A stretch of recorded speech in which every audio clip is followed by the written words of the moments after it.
그래도 이 정진을 하셔야만이 나중에 그래도 불교를 믿었다고 했을 때 보람을 느낄 수 있습니다. 근데 지금 사실 제가 빨리 하라는 마음을 일러줬는데 처음에는 입술이 반드시 움직입니다. 근데 지금 보니까 입술 움직이는 분은 딱 한 분밖에 없었어요. 이게 빨리 하시면은 입술이 움직입니다.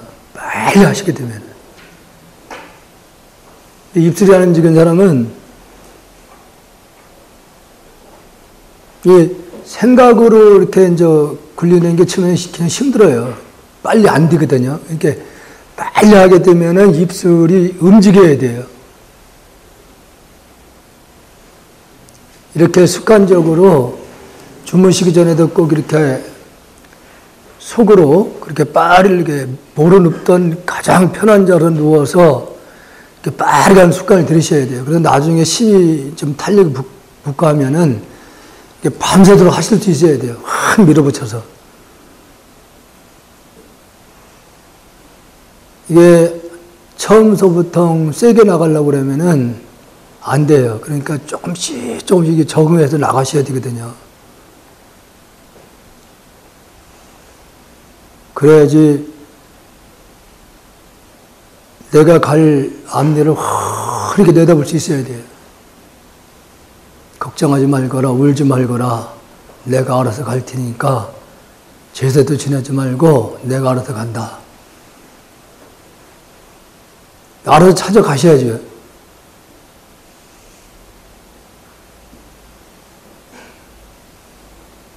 습관처럼 매일 하셔야 돼요, 이거냐.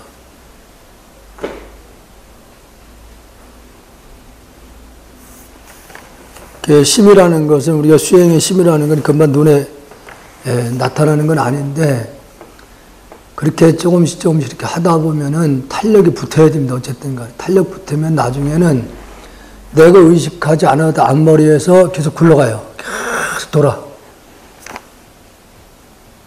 그 정도가 되면은 나중에는 성철 스님이 생전에 강조하셨던 몽종이력까지 들어가야 돼요. 끔찍에서도 자면서도 한상이 계속 돌아가야 돼요. 새벽에 눈 딱 떠도 계속 돌아가고 있어야 돼요. 그 정도가 돼야만이 이제 정말로 그것이 공부의 길로 들어섰다고 보는 거예요.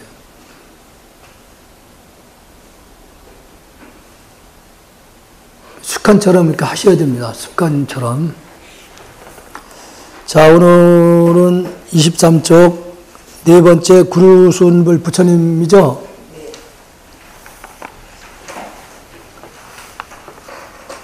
아마 이 직지 내용은 아까 오늘도 오후에 서울에서 그 서예를 하시는 작가님이 이제 내려오셔가지고 이게 한자가 좀 약간씩 틀린 부분들이 있었던가 봐요. 그러니까 이분은 아마 작년에 여기 청주 직지 선서화전인가 거기서 아마 출품해가지고 그 우수상을 받았다고 하더라고요. 근데 어떤 작품을 쓰셨냐면은 직지 있죠, 직지. 한문을 관세음보살님처럼 이렇게 그 글씨를 써가면서 그림을 이렇게 했어요. 그래서 출품했는데 작년에 최우수상을 받았다는 얘기를 하더라고요. 그래서 그걸 작품을 다시 또 계속 이제 하게 되는데 이제 아마 이 직지의 원본에는 상하권으로 되어 있잖아요. 그러니까 상관만 작년에 이제 출품했다고 그래요. 그래서 내년에 아마 하품도 이제 아마 다시 그렇게 그림으로 이렇게 글씨를 써오면서 착 썼어요. 어떻게 썼냐니까 현미경을 이렇게 놓고서 이렇게 키워놓고 쓴답니다. 이렇게. 그렇게 써서 그림을 그려낸 거예요, 작품을.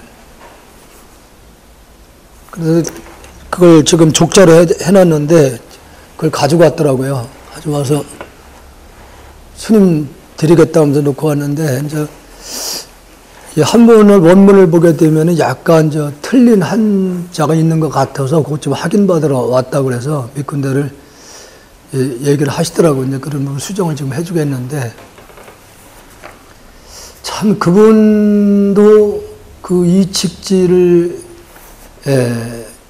이 한문을 보면서, 아, 이게 진짜 불교였구나 하는 걸 그때 알았다는 얘기를 하더라고요. 이게 불교였다는 거죠.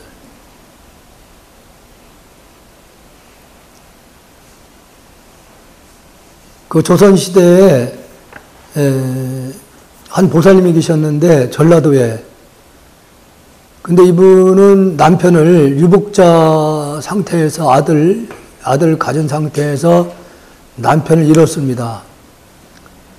그래서 남편을 잃고 난 다음에 의지할 데가 없어가지고 사찰에 가서 그때 정진하기 시작한 거예요. 그러면 이제 큰 스님도 법문을 많이 듣고 해서 정진도 많이 하고, 그래서 자기가 부처님 공부를 쭉 이렇게 하면서 느낀 것이, 아들을 놓고, 아들을 정말로 어려서부터 한학을 이제 공부를 이렇게 가르치면서, 조선시대는, 주로 그 한문학당이 이제 많이 있어서 공부를 했는데, 고려 때는 사찰에서 대부분 아이들 공부를 많이 했답니다. 그러니까 학교가 사찰에 있었던 거예요. 한문 공부를 어려서부터 이렇게 이제 배웠다고 그래요. 이제 그 가운데에서 출가하는 분도 있었고, 그래서 얼마 전에 그 탱화가 그 크지도 않아요. 그런데 거기에 부처님이 정말로 현미경으로 봐야지 부처님 모습이 보여. 그렇게 참 부처님들이 엄청 그려놓은 거예요. 그때 당시에 현미경이 없었을 거란 말이에요. 근데 그 얘기를 오늘 이제 그 거사님이 그런 얘기를 하시더라고요. 옛날에는 그 고려 때 어린 아이들이 눈 밝잖아요. 요런 아이들이 그걸 그려놓은 거랍니다, 그걸. 아이들이. 나이 좀 들고 하시면 이제 노안이 오기 때문에 그걸 우리도 못 볼 정도예요. 그런데 자세히 현명히 이렇게 들여다니까 거기에 부처님이 엄청나게 그려져 있어요. 참 부처님들이. 그걸 전부 다 아이들이 그랬다는 겁니다. 10세 이하 아이들이. 그래서 전라도에 그런 얘가 있었는데, 보살님 한 분이 아들을 이제 키우면서, 한문을 많이 가르치다가 9살쯤 돼가지고, 출가를 시킨 거예요. 출가를 시켜서 절에 가서 열심히 공부를 해서, 나도 제도를 하고 너 자신도 해탈을 꼭 하거라 이렇게 부탁을 하고 한 절에다 큰 절에 그 스님을 맡기고 왔어요, 아들을. 그래서 이제 궁금해서 한 3년 후에 이제 그 절을 이제 살짝 와본 거예요. 이 아들이 어떻게 공부를 하는가. 그랬더니 와보니까 도량 청소만 하고 있는 거예요. 도량 청소를.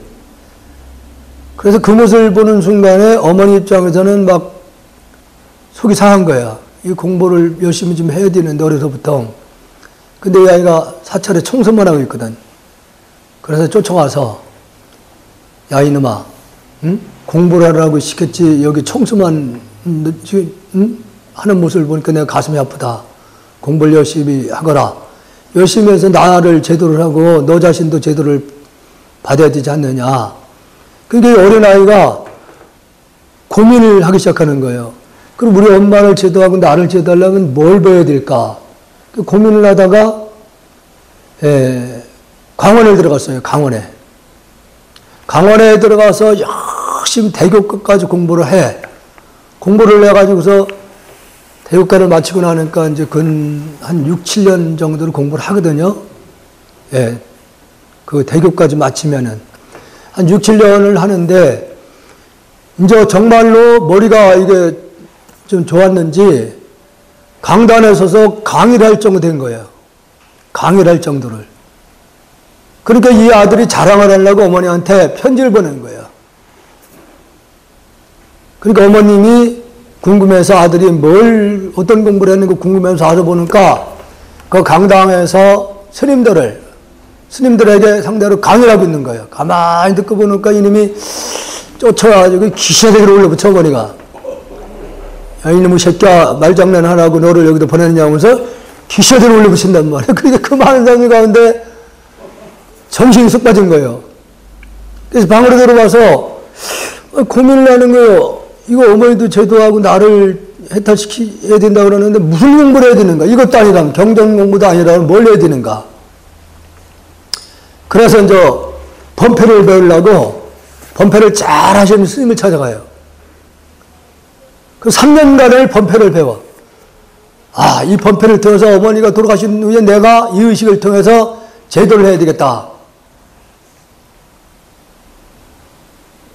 그 3년 동안 공부를 열심히 하고 어머님한테 다시 이제 편지를 써서 제가 오늘 큰 그 의식을 하게 됐습니다. 그 어머니 궁금해서 또 이님이 어떤 공부를 했는가 궁금해서 와서 보니까 발아침을 추고 뭐 신나게 막 범패를 하고 있어. 가만히 보니까 이님이 또 이상한 짓거리 하고 있는 거고 어머니 눈에는 쫓아가지고 그 가사장삼을 확 땡겨가지고 그만 사람 앞에서 쓰러지게 만들어놨어요. 그러고서 획 돌아서 왔단 말이야. 그 어머니 입장에서 방에 들어와서 다시 내가 무슨 공부를 해야지 어머니가 만족할 것인가. 이것도 아니고 저것도 아니고. 그래서 방 안으로 들어와서 아직도 나이가 젊으니까 고심을 합니다. 그래서 이런 어록을 쭉 보다 보니까 어머니가 말씀하신 공부는 이 공부라는 걸 알았어요. 선공부라는 걸. 선공부가 진짜 공부라는 걸 아는 거예요. 그래서 한 사찰에 들어가서 거기서 이제 노전 생활을 이렇게 연부를 많이 배웠으니까 이제 노전이라고 그러면은 큰 사찰에 보면은 이제 부전이라고 이제 부전이 따로 있고 노전이 따로 있는데 큰 의식할 때마다 노전이 이제 주관을 해요.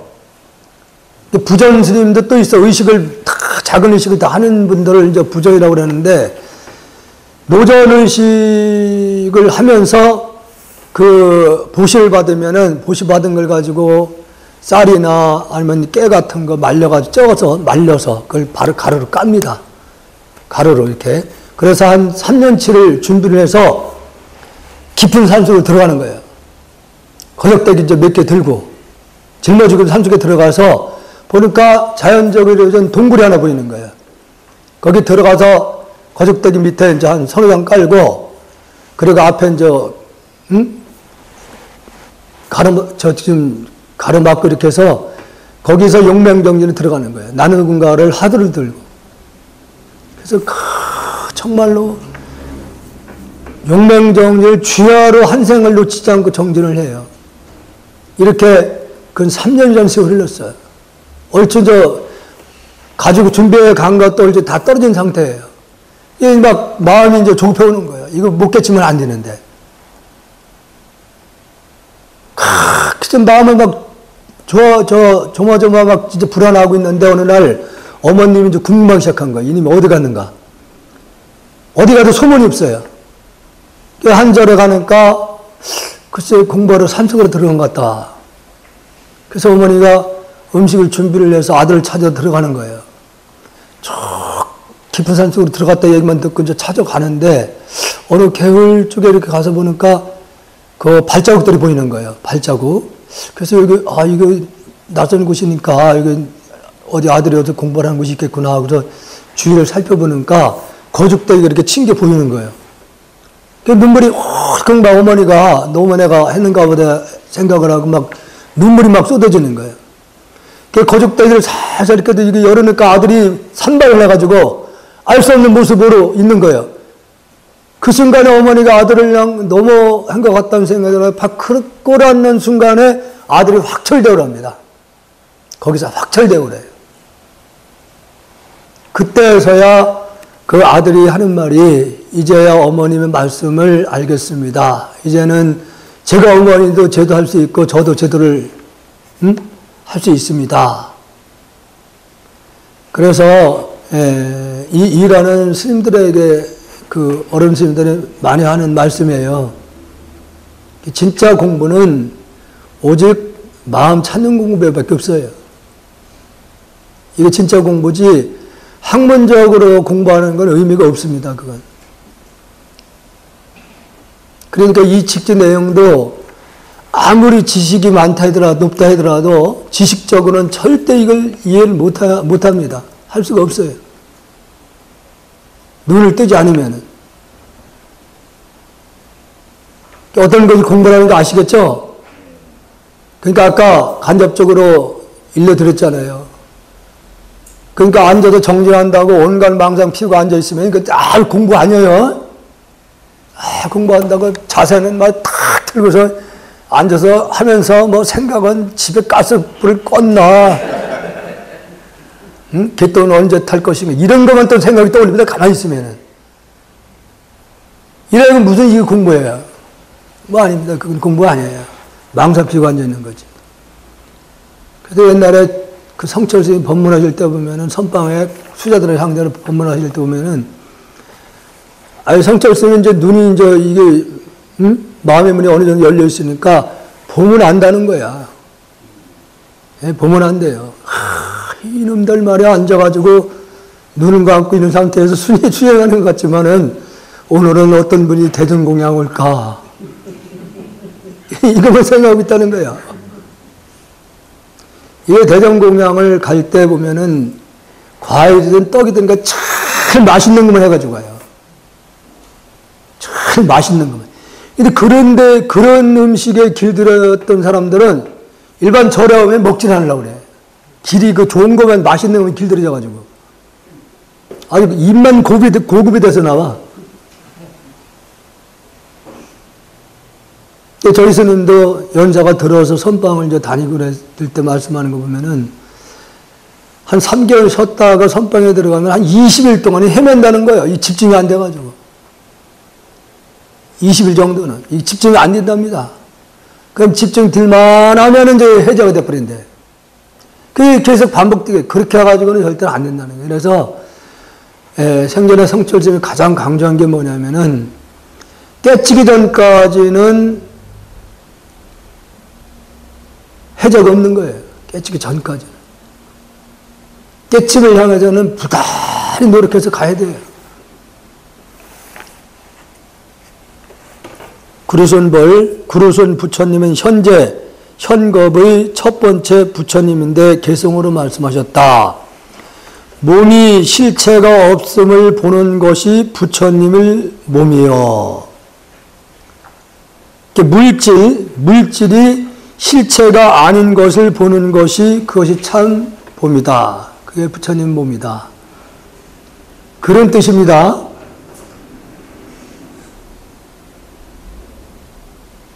부처님 이렇게 했을 때 역사적으로 과거에 이렇게 부처님도 많이 계시고 한데 이런 분들도 부처님이라고 하는데 그분들이 스스로 말씀한 것은 보아비진 요망령이라는 말을 전번에 말씀드렸잖아요. 보신과 하신 부처님은 망념위에서 나타난 것이기 때문에 그건 참 부처가 아니라는 얘기예요.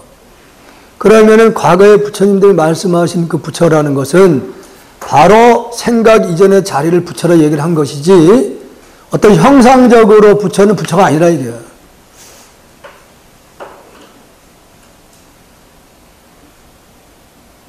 정확히 부처의 개념을 이해를 하셔야 되거든요.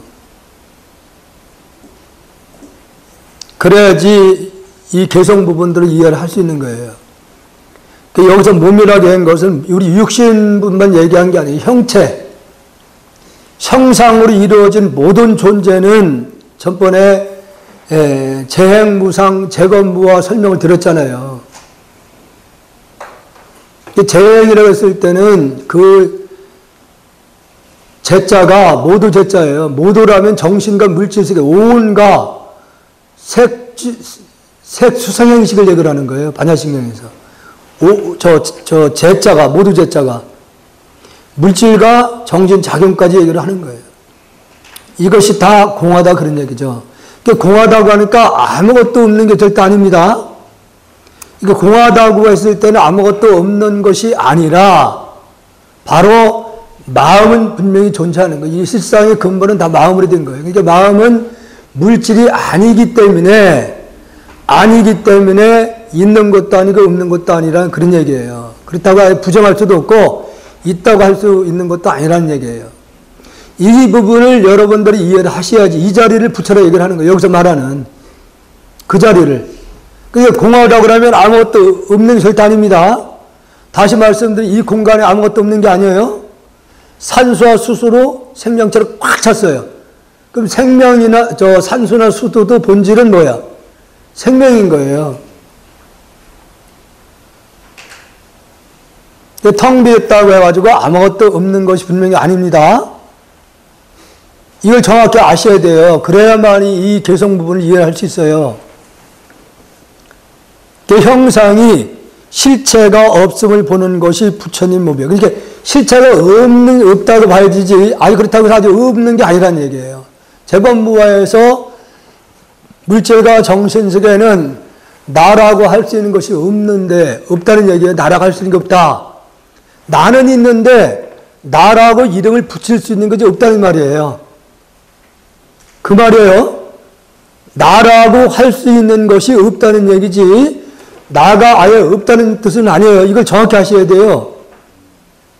무하라고 그러니까 대부분이 이 스님들도 나가 없다고 설명을 해버려요. 나가 없음을 설명을 하면 안 되는 겁니다. 그것은. 그 마음은 분명히 있기 때문에 그 마음 바탕자리를 물질이 아니기 때문에 여기서 공이라는 말을 쓰고 있는 거예요. 그래서 공이라고 해서 아주 없는 것이 아니라 있다. 예를 든다면은 물 같은 경우도 물이 성질이 뭐예요? 젖는 게 성질이잖아요. 물 같은 경우에. 그 물이 인연에 따라서 얼음이 될 수 있고 이슬이 될 수 있고 땀이 될 수 있고 다양한 모양과 이름으로 바뀌지만은 젖는 성질은 절대로 변하지 않습니다. 그 성질만큼은. 젖는 그 성질을 볼 수 있어요? 볼 수 없잖아요. 젖는다는 그 성질에 대해서는. 그와 마찬가지로 아무것도 없는 것이 아니라 분명히 무언가 있긴 있는데 모양이 아니기 때문에 있는 것도 아니고 없는 것도 아니다. 그런 얘기예요. 그렇기 때문에 재범무라고 했을 때 나가 없는 게 아니라 나라고 할 수 있는 것이 없다. 그래서 여기서 몸이 실체가 없음을 보는 것이 그랬어요. 없음을 보는 것이. 실체가 없음을 보는 것. 실체가 없다는 얘기죠. 그렇다 아예 없는 게 아니라 있긴 있는데 형상으로서 없다 그런 얘기예요. 형상으로서. 모양으로서는 없는 것이다. 이렇게 보는 것이 부처님을 보는 것이다. 그런 얘기예요. 부처님을 보는 것이다. 몸이라고 그러니까 부처님이 어떤 형체가 있는 거냐. 아니에요. 부처님이 절대 형체가 없는 겁니다.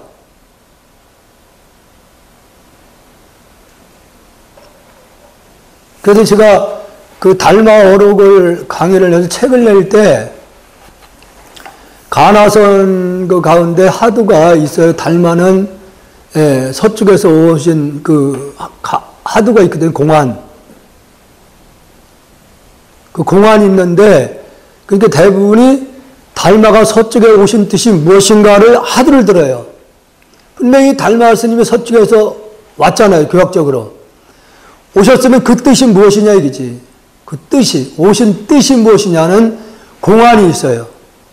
그걸 하두를 드는데, 근데 저는 그 달마 어록을 강의를 해서 책을 낼 때는 부제를 어떻게 붙였냐면은 달마는 서쪽에서 오지 않았다 이렇게 붙였어요.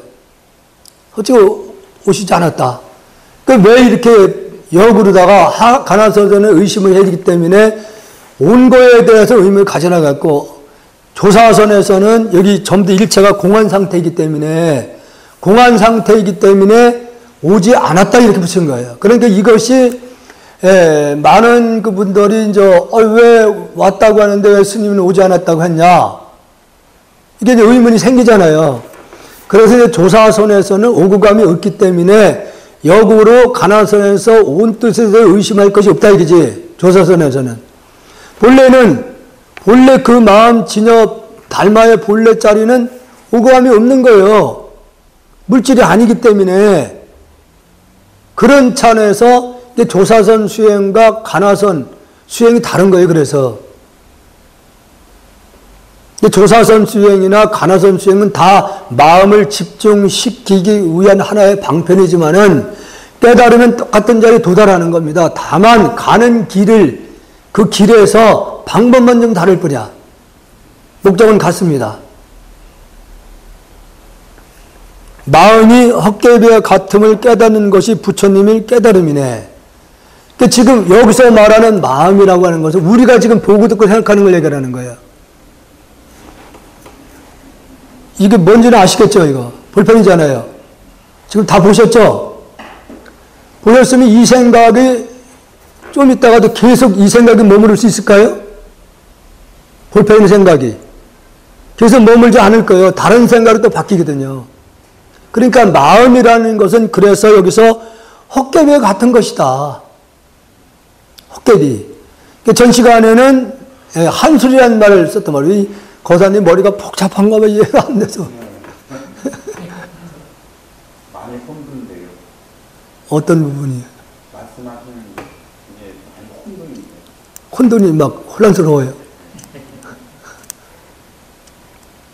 헷갈려서 그런 게 아니고 있다 없다 그게 혼돈이 돼요. 그게 이 말씀 무슨 얘기냐면은 그럼 다른 걸로 예를 들을게. 돈 좋아하시죠? 금 좋아하시죠? 금덩어리. 예? 금덩어리 좋으시죠? 근데 금덩어리가 금가루가 눈에 들어와서 눈을 실명했다고 그러면 그래도 좋을까요?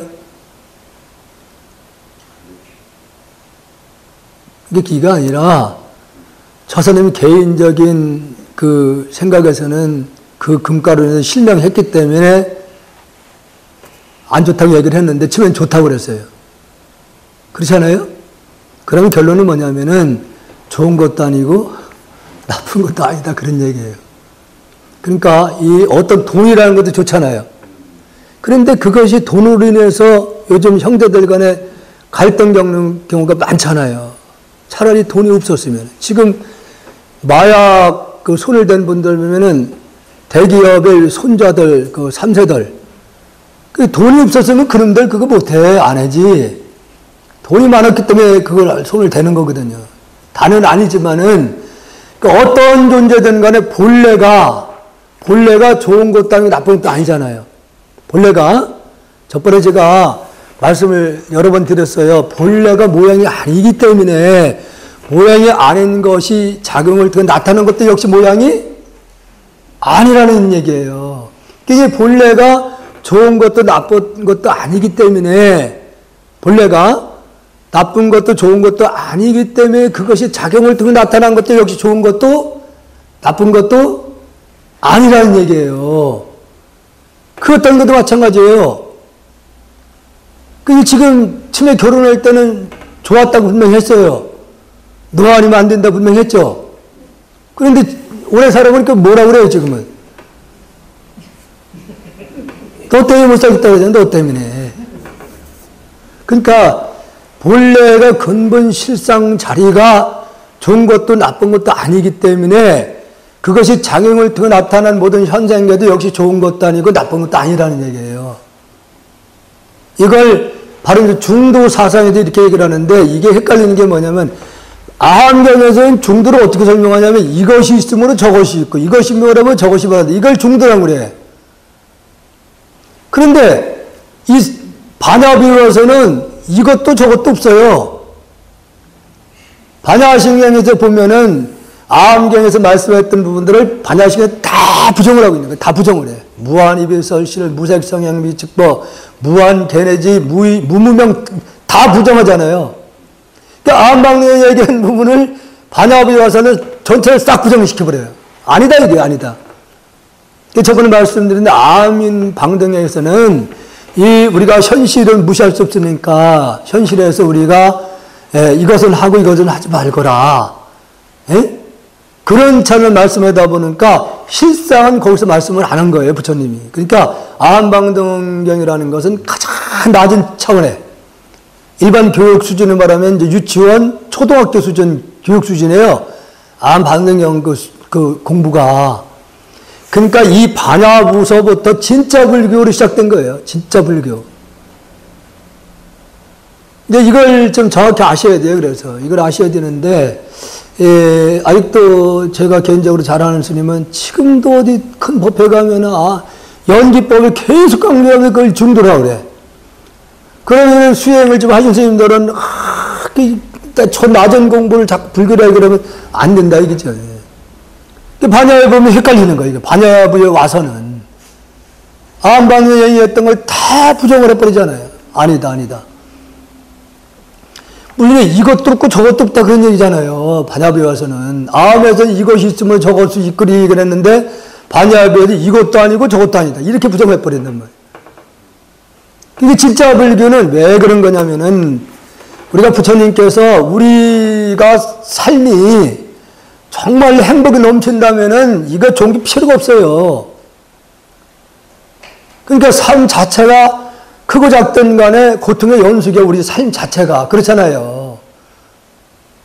그러니까 그 고통에서 벗어날 수 있는 방법을 부처님이 찾았어. 모든 것은 집착에서 온다는 걸 알잖아요. 집착에서.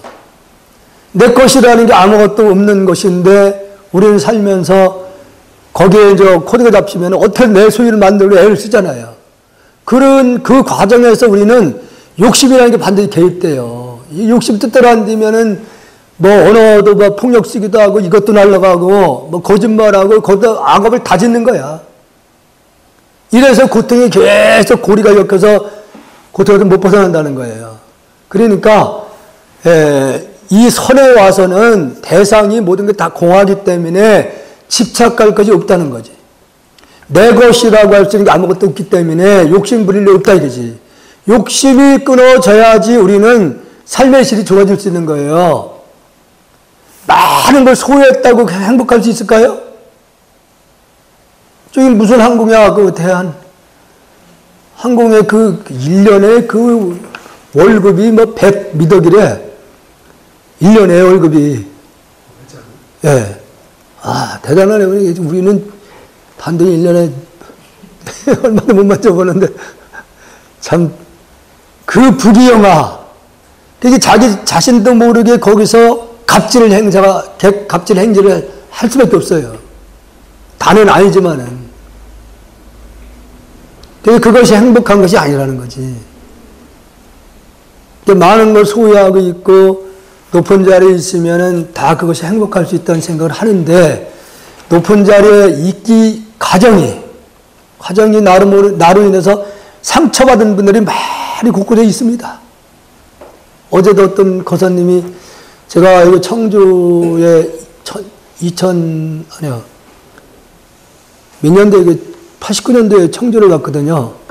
청주에 89년도에 청주를 갔는데 그때 당시에 청주에 이제 운전기사 불자회 그 모임이 창립이 됐어요. 그래서 제가 한 8년간을 지도법사를 하면서 참 그때도 굉장히 열심히 했죠. 뭐 예를 든다면은 그때 당시에는 하루에 이제 막 정진을 세게 했다니까. 그러면 거기 법당에 운불련 법당에 이제 일찍 가가지고 거기 가서 목탁을 치고 2시간씩 이제 해제끼는 거예요, 막 그냥. 그러면 뒤에 그 불자들이 부인들까지 다 나오니까 쫙 뒤에 따라해요. 앞에 강하게 리드하는 분이 있으면 돼요. 안 되는 게 아니야. 그러고서 축원을 쓰라고 해서 축원을 읽어주면 얼마나 좋았는지 몰라. 그렇게 8년 동안 이렇게 해줬는데, 이 사람들이 욕심이 생기니까, 하여튼 법회 끝나고 하면 싸우고, 그 다음날 저러 올라와요. 그러면 내가 다시 또 타일 나와서 이렇게 합시키고, 나중에 내가 그랬어요. 도저히 내가 안 되겠다. 내가 나중에는 눈을 뜨기 전까지는 절대 앞에 안 나타난다고 그랬어요. 그때 당시에 3,000일을 이제 정진을 목적을 두고 이제 참 나름대로 정말로 최선을 다했죠. 왜냐하면 그때 당시만 해도 이 연불선에 대해서 대부분이 선을 하시는 분들이 오해를 많이 했어요. 사도라고. 왜냐하면 그때 당시 청하 스님의 이제 가르침을 따르고 있는데 연불선을 정확하게 이제 알고 하면은 최상승 수행법이라고 할 수 있는데, 대부분 그때 당시만 해도 뭐 여기, 수덕사의 원담 스님 같은 경우는 이런 말을 했어요. 이제 연불하면 지옥 떨어진다. 연불하면 지옥 간다. 이런 말까지 막 했어요. 달마스님도 연불을 하지 말라 이렇게 얘기를 해요. 그런데 나중에는 연불을 어떻게 정확히 하면 되는데, 그냥 맹목적으로 부처님 어디 있다고 찾으면 뭐야, 이게? 하나만 하나 얘기죠, 하나만 하나. 기도라는 말이 안 맞는 거예요, 그래서. 초기에서는 기도라는 말을 모르니까 썼는데, 이게 반야배에서 와서 보면은 대상이 없잖아요. 기도라는 말이 빌기자에 빌도자잖아. 그렇지 않아요? 그 빈다는 개념이잖아요. 어떤 놈한테 빌릴 거야? 예? 빌 대상이 없어요. 이걸 정확히 알고 해야 된다는 거지. 그러니까 달마스님도 정확히 알고서 연불을 해야 된다. 정확히 알고서. 빌 대상이 절대 없는 거예요. 그래서 제가 이 공부를, 그래서 내가 가만히 이렇게 이제 지켜보면은, 이게 스님들이 여러분이 와서 왔다 갔다 하면서 법문하잖아요. 헷갈려 배우는 사람들. 이 사람이 이렇게 얘기를 해야지, 저 사람은 또 이렇게 얘기하지. 헷갈리는 거, 헷갈려.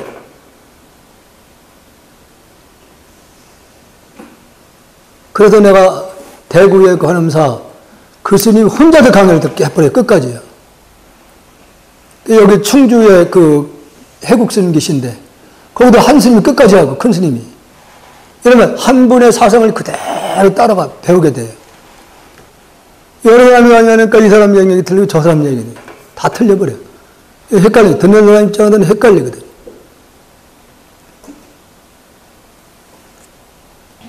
내가 무슨 얘기라도 이렇게 엉뚱하게 빠져나 모르겠네. 뭘 얘기를 하려다가 삼철 얘기를 하다가 빠졌나 내가?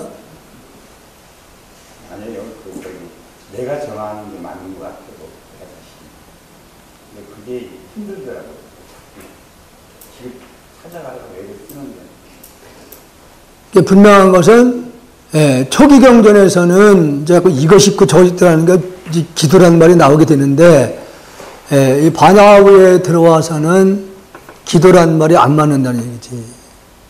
그러니까 어느 경전에도 기도라는 말은 안 나와요. 이 조사스님들도 절대로 그런 말은 나오지 않습니다. 그게 정도라는 거예요. 그것이 정도.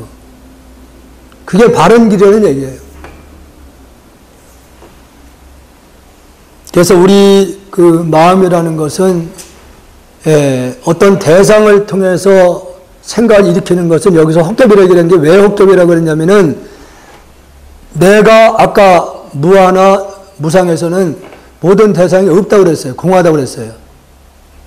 공한 존재를 상대로 내가 뭔가 본 거예요. 가짜를 본 거예요. 사실이 아닐 본고서 생각을 일으켰잖아요.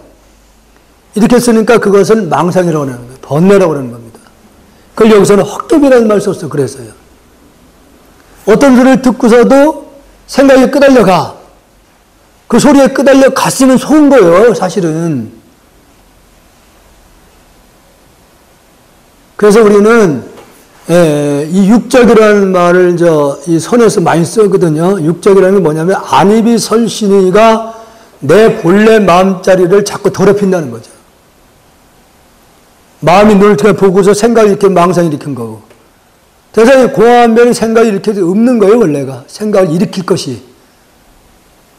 소리 듣고도 또 망상이 일으켜서 업을 짓고, 불성을 자꾸 더럽히는 겁니다. 음식 맛도 그래요, 맛도. 그래서, 우리 본래 마음 자체는 생멸이 없는데, 우리가 지금 보고 듣고 경계에 끄달려서 생각이 일으키려 하는 것들은 헛개비 같은 것이다, 이거지. 사실이 아는 걸 보고 생각이 일으켰으니까 그래요. 그런 차원에서 여기서 우리 마음 작용을 헛개비와 같음을 깨닫는 그것이 사실인 것을 알면은 부처님의 그것이 깨달음이다. 진정한 그것이 깨달음이다. 그런 얘기죠. 진정한 깨달음. 우리 거다님이 끄떡 고개를 좌우하는 건 아직도 긴가민가 하시는데 나중에 들어보면 나중에 이제 뻥 열립니다.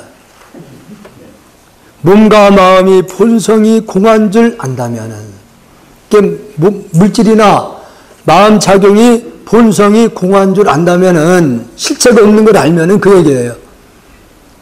그래서 반야신경에서는 조견, 오혼, 개공 이렇게 얘기를 해요. 오온을 비추어 보고 그런 뜻이거든요. 오온은 색, 물질 얘기해요. 색은 물질이에요. 수상행실, 마음 작용을 얘기하는 거예요.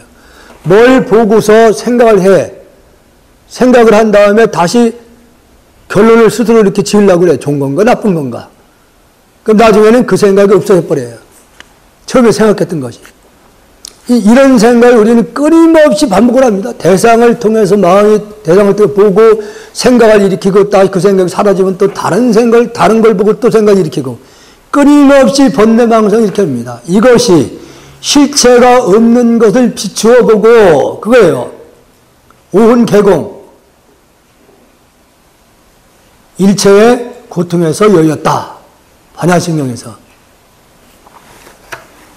그래서 몸과 마의 본성이 실체가 없는 걸 알면은 이 사람이 부처와 무엇이 다르냐 이 말이에요.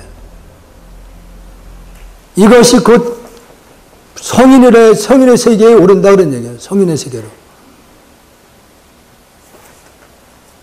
별거 아니에요. 별거 아니죠. 다섯 번째, 군화한문이불. 군화한문이 부처님은 현겁의 두 번째 부처님인데 개성으로 말씀하셨다. 부처란 몸을 보지 않아도 부처인 줄 알지만 몸을 물질을 통해서 보는 거 아니에요. 그 몸을 통해 보는 건 부처가 아니라는 얘기죠. 부처는 절대로 육안으로 볼 수 있는 게 아니다 그런 얘기예요. 우리 지금 여러분이 듣고 있잖아요. 듣고 있는 것은 마음이 귀를 통해 듣는데 그때는 망상이에요. 그러면 무언가를 들으려고 하잖아요. 무언가를. 듣기 전에 자리를 얘기하는 거예요. 듣기 전에.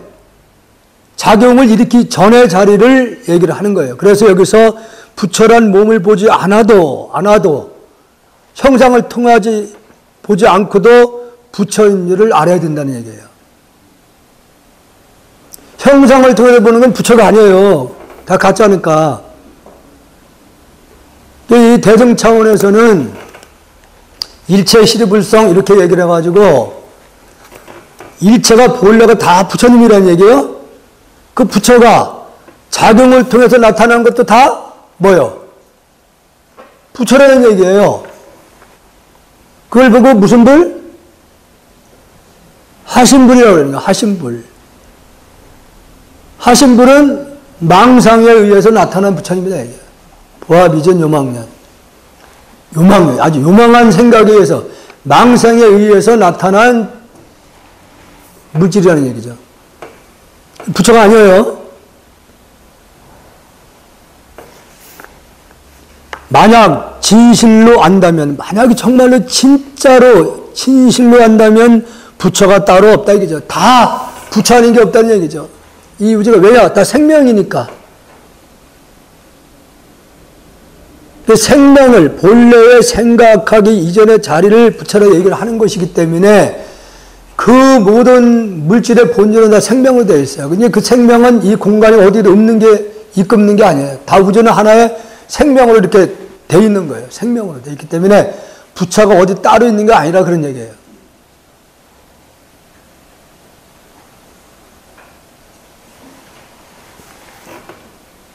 지혜로운 이는 지혜의 성품이 공한 줄 잘 알아서. 이게 여기서 지혜라는 말, 지혜라는 말이 어떤 뜻이냐면요. 반야신경에 잘 설명하고 있어요. 반야신경에다. 마하반야 이렇게 얘기하잖아요. 마하반야. 마하가 곧 마를 보는 것이 지혜다. 그 얘기예요. 그 마가 무슨 뜻이냐. 사전에는 크고 높고 길고 빠르고 이런 식으로 설명해 놨어. 여러분들 한낮에 구름이 약간 꼈을 때 태양을 볼 수 있죠? 태양. 전번에 세상이 이런 일에 보면은 오늘 목요일날 나와요. SBS 9시통 나오는데 그것 때문에 조금 일찍 끝나서 가는데 대구에서요. 대구에 사는 분인데 아니 왜 인도에는 그런 수행자들이 많이 계셨어요. 태양만 계속 바라봐 눈 뜨고서 그 태양을 우리는 못 봐요, 그거. 태양을. 예, 볼 수가 없어요. 실명이 돼버립니다. 근데 그 사람은 이런 아파트 그 옥상에 올라가서 태양을 딱 바라보겠어요. 그리고 순간적으로 사라져버려요. 순간적으로요. 그리고 용접을 할 때도 보면은 눈 뜨고 그냥 해. 보호안경 안 써요. 근데 그때 그 PD가 어떻게 그 눈을 보호안경 안 쓰지 않고 어떻게 이걸 용접할 수 있습니까? 그러니까 전화도 해보라 돼요. 그 사람이 그 PD를 등 쪽을 딱 터치를 하니까 그 사람도 눈 뜨고서 저 PD가 눈 뜨고서 용접을 해요. 눈 뜬 상태에서. 그래서 이 사람은 분명히 그 심통을 뭘 하는 것 같더라고요. 막 이렇게 사라져, 금방 사라져. 이 카메라를 들이대고 있는데도. 그리고 산소에서도 수맥 있는 걸 정확히 찾아내버려요. 근데 그건 이해가 되더라고요. 이제 수맥이 있는 곳에는 이 사람이 방편을 어떻게 썼냐면은 글씨를 써요, 종이에다가. 이렇게 써가지고서 묻어. 근데 그 차단은 아니에요. 그거 속으면 안 됩니다. 그 수맥이 올라오는데 좋은 에너지가 나오는 분이 글을 쓰면은 그 글 자체에서 좋은 에너지가 나와요. 좋은 에너지로 수맥하고 올라오는 게 해석이 돼버린 거지 차단은 절대 된 게 아니에요. 잠깐만 속는데 절대로 그런 일이 없습니다. 지하에 수맥 물이 흐르는 걸 어떻게 그걸 차단시켜요? 좋은 에너지 나오는 그런 그림 같은 걸 이렇게 되면 특히 맥반석 굉장히 좋은 에너지가 나옵니다. 근데 냉장고 같은 게 냄새 나는데도 맥반석을 집어넣으면은 냄새가 안 나요. 정화가 됩니다. 왜냐하면 그게 뭐냐 원리가 맥반석에서 좋은 에너지를 계속 발산하거든요. 그 냉장고에 탁한 그 기운들이 정화가 돼버리는 거지 냄새가 아예 없어지는 게 아니에요. 정화만 시키는 겁니다. 그 원리로 수맥 같은 경우도 지하에서 물이 흐르면서 올라온 찬 기운인데 그걸 차단을 못 시키는 거예요. 임시 거기서 올라오는 찬 기운들을 그 좋은 에너지를 이렇게 해석시키는 거예요. 그런 원리입니다. 인도에서도 그런 태양만 바라보고 수행하는 분들이 많았어요. 인도에서 보면. 인도에는 이제 요가를 이제 하는 분들이 지금도 상당히 많다고 그래요. 장가를 일찍 가. 일찍 결혼해서 자식을 빨리 낳아. 그러고 장사를 열심히 하고, 한 50대 넘으면은 산속으로 들어가. 요가로 들어가요. 요가를 해라. 그래서 지금도 인도에는 한 700명 이상씩 사는 분들이 있답니다. 700명? 예. 그분들은 그 숨을 우리가 말하면 코로 쉬는 게 아니에요. 나중에 경제에 오르게 되면은 땅구멍으로 숨을 쉬는 거예요. 영국이 지배됐을 때도 독립운동하는 사람을 그 처형을 시키잖아요. 목을 교수형을 하잖아. 근데 살아있어. 요가하던 사람들이. 그 땅구멍으로 숨을 쉬니까 목숨이 안 떨어지는 거예요. 그리고 음식을 이 사람들은 우리같이 이런 음식을 안 먹는 거예요. 이 사람들은 태양의 에너지를 받아가지고 이 몸을 유지시키는 거예요. 그러니까 음식을 먹으면은 거친 걸 먹잖아요? 거친 걸 먹으면은 장이 운동을 많이 해잖아, 장이. 운동을 많이 하니까 노화 현상이 오는 거예요. 늙는 거야. 계속 일을 하니까. 여러분들 죄송하지만은 공사판에서 일하는 분들은 손에 막 굳은 살이 생기잖아요. 일을 많이 하기 때문에 굳은 살이 생기는 거잖아요. 그와 마찬가지로 간도 계속 술을 많이 먹고 거친 걸 음식 독성 있는 거 많이 먹잖아요. 간이 계속 쉴 틈이 없어. 간이 계속 일을 하니까 뭐 굳는 거예요, 이게. 그게 간경화잖아요. 술 좋아하시잖아요. 간을 욕되게 하는 겁니다.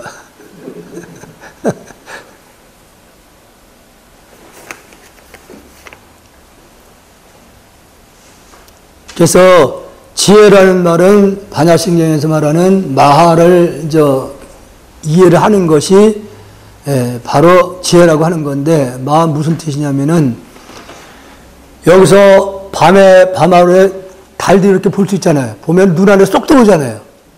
무슨 얘기예요? 내 마음속에 쏙 들어오니까 그 달도 내 마음보다 작다는 얘기지. 그렇잖아요? 태양도 지구보다 훨씬 큰데 이렇게 약간 그렇게 이렇게 보면 내 안에, 눈 안에 쏙 들어와. 내 마음에 쏙 들어와. 그 내 마음보다 작다는 얘기예요. 그래서 우리 본래 마음은 우주와 같은 마음이에요. 본래가 하나의 생명으로 되어 있어서 그 마음 바탕이 우주와 같은 큰 마음의 그릇이 우리가 본래는. 그래, 큰 그릇인데 그 그릇을 우리는 제대로 지금 못 쓰고 있어. 어떤 때는 털끝만치도 용서를 못하죠, 우리 마음이. 너 죽고 나 살자 그러잖아요. 너 죽고 살자. 욕심 부리면은 그 큰 그릇에 무엇을 채울 수 있겠어요? 채울 수 있다고 생각해요? 절대 못 채우는 겁니다. 그래서 그 마음 바탕자리를 하나로 보는 견해, 아까 설명했던 대로 그 하나로 보는 견해를 마라고 하는 겁니다. 마. 우주를 그대로 하나로 보는 견해를 지혜라고 하는 거예요. 지혜. 지식의 논리하고 지혜의 뜻하고는 전혀 다른 겁니다. 우주를 그대로 하나의 생명으로 보는 것을 그걸 부득이 표현할 때 이렇게 이론상으로 이렇게 딱 표현해. 우리 마음 세계를. 마음은 다 있는데 지금 나눠진 것 같은데 절대 나눠진 게 아니에요. 절대. 이 공기 주인이 있어요? 주인 없잖아요. 바람, 물 주인이 있어요? 없잖아요. 하나예요. 그래서 우리는 그 본래 마음 바탕자리가 그런 우주와 같은 큰 그릇에서 나눌 수가 없기 때문에 하나로 이렇게 이론상으로 표현하는 거예요. 본래 우리 마음 바탕자리. 그래서 그 마음 바탕자리는 그 무엇으로도 만족시킬 수가 절대 없어요. 그래서 세속에 살면서 그 어떤 것이든 간에 만족할 수 있는 건 아무것도 없다는 얘기 되는 거예요. 그 어떤 것에도 만족할 수 있는 건 절대 없어요.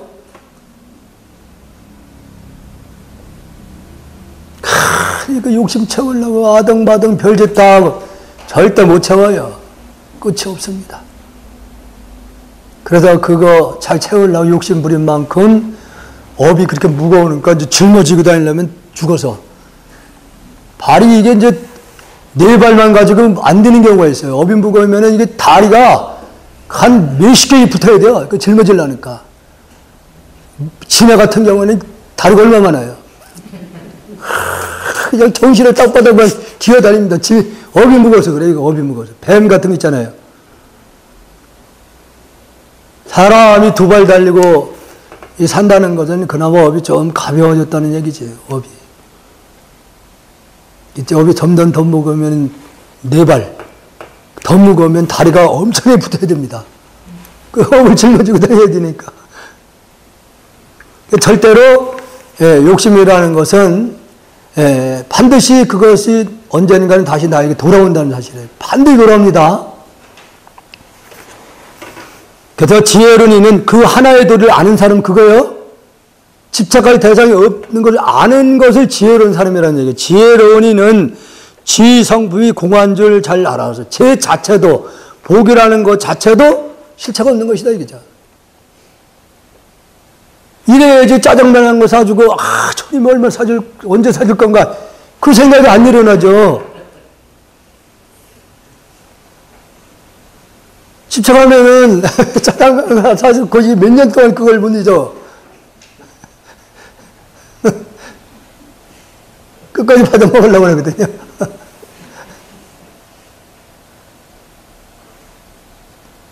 그 대상이 모든 것이 공하다고 본다고 했을 때는 어떤 우리가 세상을 살면서 어떤 일이든 좋은 일이든 나쁜 일이든 간에 그 인연을 따라야 돼. 그냥 과거사에 어떤 일은 모르잖아요. 부처님 어느 날 생시에 그 생전에 그 시장에 이제 가서 법문을 막 이제 하니까 막 이 부처님 설법이라는 건 대개 설법이에요. 농사 짓는 사람 말하면 농사 짓는 사람 맞게끔 법문을 하셨고 또 상대라면 상인들은 맞는 법문을 내. 그래서 얘기가 이분한테 얘기한 게 틀리고 저분한테 얘기한 게 다 틀려요. 그래서 또는 시장 통해서 법문을 하니까 제자들도 쭉 따라 앞에 앉고, 주위에 뭐 그 장사하는 분들이 쫙 몰렸잖아요. 근데 그때 한 여인이 탁 나타나더니, 막 솔질을 내면서 막 욕을 하는 거예요, 부처님한테. 그러니까 배가 이렇게 나왔어요. 배가 이렇게 나왔어요. 그래서 사람들이 다 눈이 휘둥그레진 거예요. 저 양반이 여기다 씨를 뿌렸다, 이거야. 씨를 뿌렸다. 말도 안 소리 하는 거지. 씨를 뿌려가지고 지금 이게 몇 개월 됐다, 이게요. 나올 때가 됐다. 그리고 부처님을 계속 비방을 하는 거예요. 그러니까 시선이 부처님한테 가는 게 아니라 많은 분들이 전부 그 여인한테 가는 거예요. 근데 부처님의 설법에 대해 항상 신장님이 따라요. 예. 여러분들, 열심히 수행하시면은, 거짓말 안 해요. 신장님들이 함께 움직입니다. 저도 오늘 따라왔어요. 안 보이시죠? 따라오십니다. 신장님들이. 반드시 따라오셔요. 그러니까, 예?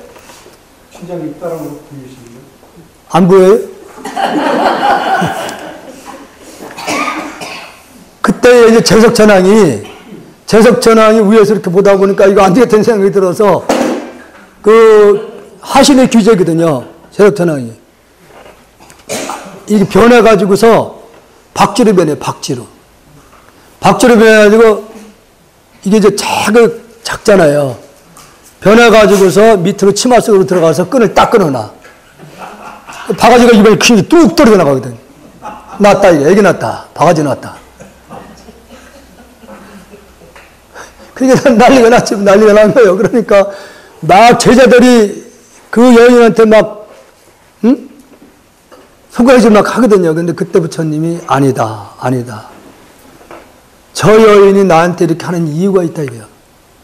과거생에, 이게 오래전에 얘기죠. 금생이 아니고. 과거생에 한 시장에서 액세서리를 파는 분이 있었는데, 그때도 그 부처님도 여인이었고, 나도 여인이었고, 저분도 여인이었다. 근데 그때 액세서리에 파는 분이 아주 그 목에 이렇게 목걸이가 좋은 걸 가지고 있었는데, 그걸 살라고, 저 여인이 먼저 살라고 이렇게 했는데, 내가 돈을 더 주고 그때 산 적 있다. 그래서 그때의 그 여인이 저한테 언년을 복수를 하겠다고 원한을 삼은 것이 있었다, 이게요. 그것이 지금의 씨앗이 되어서 지금 나타난 것이다, 이게. 그러니까 부처님은 그 중생하고 부처님은 다른 게 그거예요. 과거세의 일을 알기 때문에 포용을 해. 우리는 쫓아가지고 이게 뭐냐면서 이쪽 저쪽 치려고 한단 말이에요. 이게 중생과 성인의 그 삶이 다른 거예요. 지금 우리가 현재 벌어지고 있는 모든 일들이라는 것은 과거생에 잠재해 있는 그 업식들이 인연에 의해서 이렇게 나타나는 거예요. 근데 그것을 우리가 절대로 억지를 하려고 그러면 다시 또 엮여. 악연으로 또 엮이는 겁니다. 주고받는 거에 또 이어져. 그러니까 지혜로운 사람은 그것을 받아들여요. 내가 과거생에 알지는 못하지만은 저분에게 분명히 내가 싫은 소리를 했거나 아니면 가슴 아픈 게 있을 것이다. 그걸 받아들여야 된다는 거죠. 그게 바로 우리가 업을 녹여가는 순간이라는 거죠. 그게.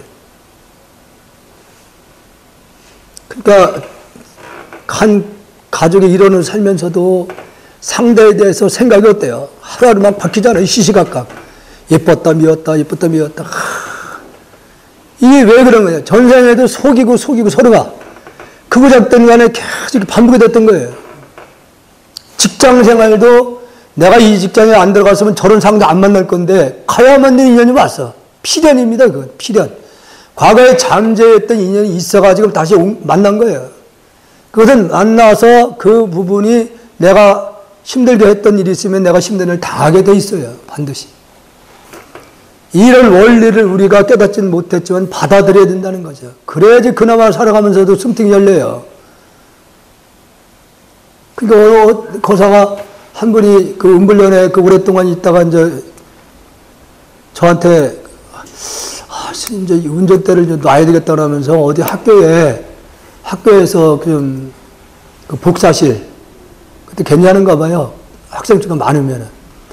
복사실에 가서 일 좀 할 수 있는 뭐 그 길 좀 있으면 얘기를 하려고 내가 어떻게 하냐고 그랬더니 어떻게 알아가지고 저 완주, 전주 쪽이요. 전주 쪽에 이제 아는 분을 통해 가지고 학교에 들어가서 거기서 한 2년 동안 있으면서 계약제라는 그게. 그러니까 거기 가서 컴퓨터 이제 복사기 좋은 걸 사가지고 가서 거기서 돈을 많이 벌었어요. 그러니까 2년 동안은 돈이 많이 버는 거 알고서 다른 분을 그 친척들 집어넣더라는 거죠. 그래서 작년 거기서 밀려 나온 거죠. 나와가지고 여기 어느 인근에 무슨 대학이 있어요. 그 대학은 내가 볼 때는 미래가 없는 대학이에요. 근데 거길 들어갔다 가겠다고 얘기를 하는 거예요. 거기를 들어간다는 거예요. 그래서 내가 거기는 비전이 없다. 그러니까 들어가지 말아라. 왜냐면은 새로 그 신설진 학교예요. 근데 그 학교가 원래 영동에도 있어. 그 학교가요. 그러니까 이 사람이 거기 총장이 그 처사님의 장모님과 같은 고향 사람이에요. 그러니까 어떻게 이렇게 해가지고 이제 거길 들어간다는 거에서 내가 안 들어갔으면 좋겠다. 근데 거기서 총장은 자꾸 이제 영동이라는 대학에서 학생들이 이쪽으로 올 것이다. 그러면 그거 어떻게 되냐? 거기 학교는 어떻게 되냐? 그러니까 그걸 속은 거예요. 이 고사가.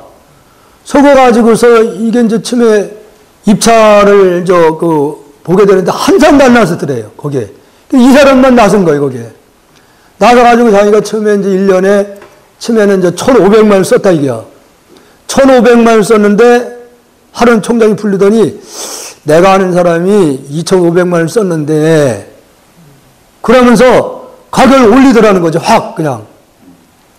올려가지고 그것을 저 수표도 있는가 봐요. 수표도 같이 이제 하게 됐는데 그래서 1년에 3,400만 원의 계약에서 들어간 거예요. 그리고 학생 수가 없으니까 그냥 쫄딱 망하다 됐어요. 그러니까 DC 해주겠다. 1년에 500만 원이 DC를 해주겠다. 근데 작년 처음에 들어가서 못 갚았지. 작년에도 못 갚았지. 그러니까 올해 와서는 이게 500만 원씩 DC를 해준다고 말로 해놓고 안 해주는 거예요. 그래서 이 사람이 이제 도저히 안 되는 생각에 저 그만두겠습니다 했는데 그 빚이 2년 동안 갚지를 못한 게 3천 얼마가 굉장히 6천 얼마. 이 상태로서 나오게 된 상황이 돼버렸어요. 그러니까 그걸 이제 저한테 와서 막 그냥 하소연을 울면서 어떻게 했으면 좋겠냐. 이 집, 아파트 전주에 있는 거 다 날리게 생겼다고. 예? 저 이제 아파트 거기 큰 일이 일해가지고 사는 거 날리게 됐다는 거예요. 근데 어떻게 보면 갑질을 한 거예요. 그 사람들이. 속인 거예요. 계속. 지금 꼼짝 못하는 상황이 돼버렸어요. 이런 것도 내가 그랬어요. 그걸 불 못 삭히더라고요. 그래서 내가 그것은 과거생의 어떤 악연이 있을 것이다. 알지는 못하지만은. 그래서 왜 많은 사람 가운데 왜 유독 당신이 그걸 걸렸냐 이거지. 이건 피해이다. 모든 걸 받아들여라. 여기서 뭐 부적 대응을 하고 그래서 어디 구역청에다가 자기가 갑질당했다는 걸 그동안 있었던 해서 올렸는데 이게 사립이라고 해서 또 그거 안 통한대요. 사립이라고 해서 안 통한대 이것도. 변호사 와서 상담을 해도 변호사도 안 된다고 그래요. 과거생에 잠재해 있는 업이라는 건 피할 수 없습니다. 걸림이 없이 생사에 대해 두려워하지 않네. 모든 것, 죄나 복이라는 거 다 실체가 없는 걸 알게 되면은, 걸림이 없이 생사에, 태어나고 죽는 거에 대해서 집착하지 않는다. 그 얘기예요. 두려워하지 않는다. 지금 여기 칠판에 보면은 잘 쓰지 못한 글씨를 지금 막 써놨잖아요. 이게 왜? 아리랑, 아라리요. 아라리 고개로 나를 넘겨줘. 나를 버리고 가신 님은 십리도 못 가서 발병난다. KBS에서 스페셜 특별 제작을 3부작으로 해서 아리랑 로드를 방영을 했어요. 근데 그걸 좀 봤는데 보니까 그 아리랑의 원료를 이제 찾기 위해서 뭐 상당히 많이 돌아다녔더라고요. 그분이 원래 일본에 태어난 분인데 자기는 한국 피가 흐르고 있다. 그 아리랑이 너무나 이제 좋으니까 중국까지, 소련까지 가서 그 원료를 찾기 위해서 돌아다녀 봤는데 결국은 이분이 이 아리랑의 뜻이라는 것은 너무 깊고 넓어서 알 수가 없다. 결론이.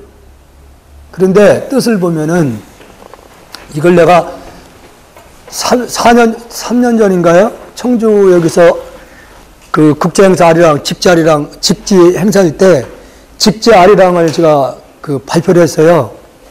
직지 아리랑을. 그래서 임동창 씨를 만나가지고서 그때 이제 그 청주 아리랑, 무심천 아리랑, 또 직지 아리랑을 발표를 했습니다.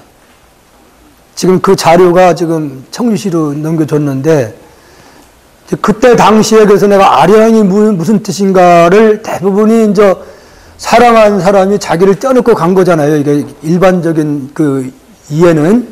그래서 내가 이제 우리 원심인 컴퓨터는 또 이제 아주 도통한 사람이니까, 그래서 내가 아리랑에 원 한문으로 된 가사 있을 것이다. 이게 왜냐면 작사, 작곡 미상이에요. 누가 했는지 없어. 그래서 내가 한문을 좀 찾아달라고 했더니 이제 우리 원심이 이걸 그때 당시에 찾아가지고 제가 잘 분석을 해봤어요. 이게 나자예요. 본래 나. 리자가 이치이자, 밝을 양자입니다. 세상의 모든 일을 다 아는 거. 바로 부처님 얘기하는 겁니다. 여러분들 본래 마음을 얘기하는 거예요. 부처님, 아라리요, 집나자입니다. 나의 몸 안에 있는 부처. 아라리유가. 그 뜻입니다. 아라리유가. 그래서 아리랑 고개로 나를 넘겨줘. 즉 진리의 세계로 깨달아서 열반의 세계로 갈 수 있도록 해줘. 그 뜻입니다. 나를 버리고 참나를 모르고 진짜 나를 모르고 가신님은 심리라는 게 뭐냐면은 거리를 얘기한 게 아니라 우리가 동서남북 상하를 얘기를 할 때 십방으로 얘기를 해요. 동서남북 중간 팔이 나오잖아요. 아래 위 그럼 십방이 나와요. 그래서 현실에 끄달리면은 이 물질의 현실에 끄달리면은 얼마 못 가서 발병 난다는 윤회를 면치 못한다. 윤회를 피할 수가 없다 이거지. 고통을 피할 수 없다 그 뜻이에요. 자, 아리랑 한번 불러보셔요. 아리랑. 여기서는 부처님, 나의 본래 부처님. 나의 본래 부처님 얘기하는 거예요. 그 아리랑 구여로 나의 아리랑이라는 게 본래 부처 세계입니다. 부처 세계로 나를 넘겨줘. 진리의 세계로, 열반의 세계로 이끌어줘. 나를 버리고 나를 모르면은 세상에 집착하면은 육도를 면하지 못한다. 그런 뜻입니다. 자, 아리랑 한번 크게 한번 해주시죠. 자,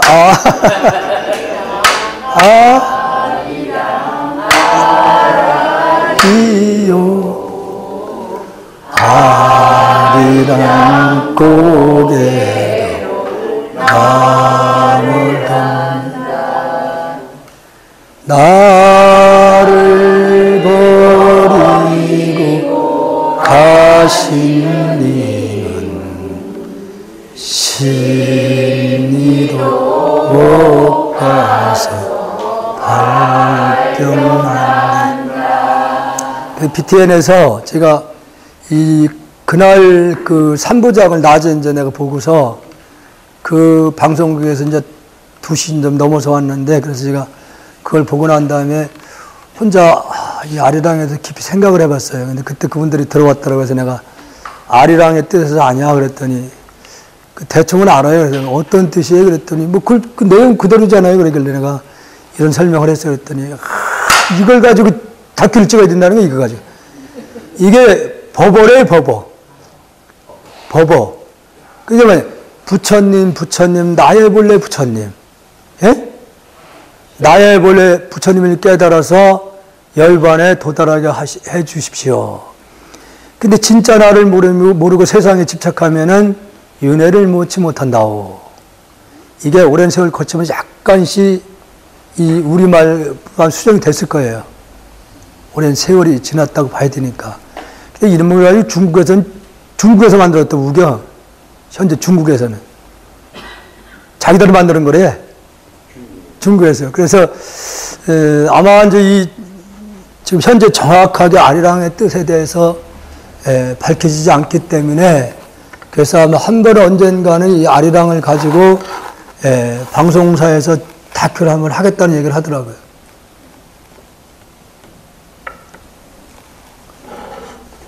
한문을 보면은 이제 어느 정도 뜻이 나와요.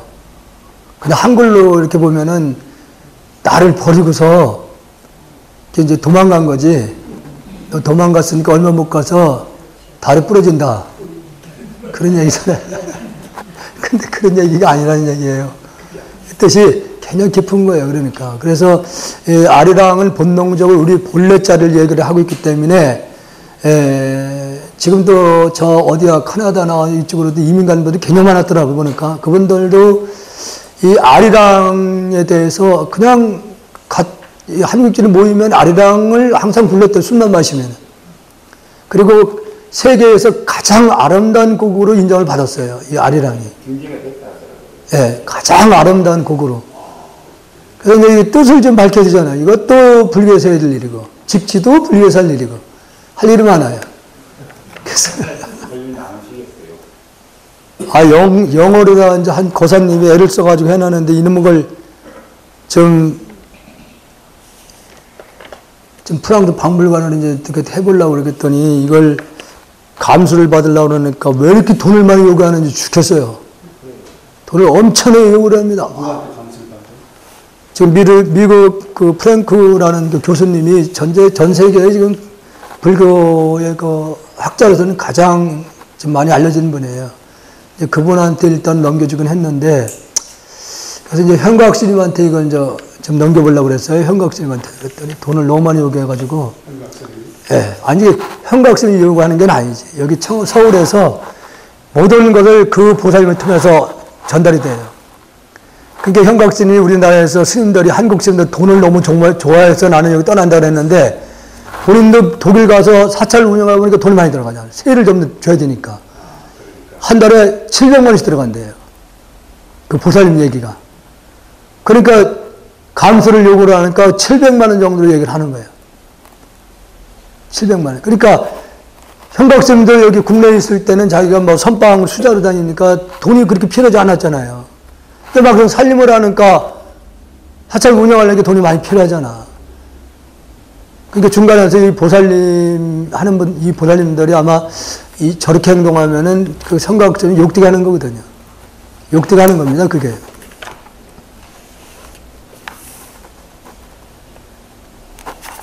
자, 질문 없으시죠? 질문은. 할 게 없잖아요. 질문이 있는 분들이 사실은 발전이 있습니다. 궁금한 게 있어야 되잖아요. 이게 다 한다. 질문한다는 게 다 한다는 얘기잖아요, 이게. 안 그래요? 자, 오늘 여기서 마치겠습니다.